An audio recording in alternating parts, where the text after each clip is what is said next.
ini. Maklumat lanjut mengenai perintah kawalan pergerakan boleh hubungi Pusat Pengurusan Operasi Negara di talian hotline 03 8888 2010. Pergerakan anda di luar rumah perlu dihadkan sepanjang tempoh tersebut kecuali untuk mendapatkan perkhidmatan kesihatan, mendapatkan bekalan makanan, menjalankan tugas bagi mereka yang perlu bertugas.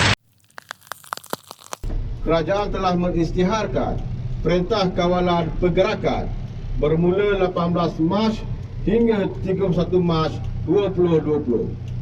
Maka demi keselamatan dan kesihatan kita bersama, kerajaan telah mengisytiharkan Perintah Kawalan Pergerakan bermula 18 Mac hingga 31 Mac 2020. Maka demi keselamatan dan kesihatan kita bersama, anda diminta untuk sentiasa mematuhi Perintah Kawalan Pergerakan ini. Maka demi keselamatan dan kesihatan kita bersama, anda diminta untuk sentiasa mematuhi Perintah Kawalan Pergerakan ini. Pergerakan anda di luar rumah perlu dihadkan sepanjang tempoh tersebut kecuali untuk mendapatkan perkhidmatan kesihatan, mendapatkan bekalan makanan, menjalankan tugas bagi mereka yang perlu bertugas.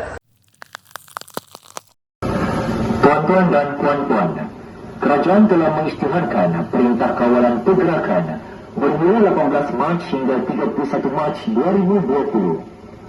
Maka demi keselamatan dan kesihatan kita bersama, anda diminta untuk sentiasa mematuhi Perintah Kawalan Pergerakan ini.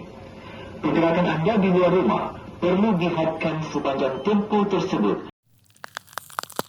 untuk mendapatkan perkhidmatan kesihatan, mendapatkan bekalan makanan, menjalankan tugas bagi mereka yang perlu bertugas. Selain itu adalah lebih baik kita semua berada di rumah untuk mengawal penyebaran virus berbahaya COVID-19 ini. Selain itu adalah lebih baik kita semua berada di rumah untuk mengawal penyebaran virus berbahaya COVID-19 ini. Kerajaan telah mengisytiharkan Perintah Kawalan Pergerakan bermula 18 Mac hingga 31 Mac 2020.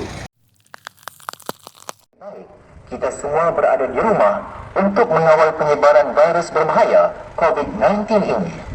Maklumat lanjut mengenai Perintah Kawalan Pergerakan boleh hubungi Pusat Pengurusan Operasi Negara di talian hotline 03 8888 2010.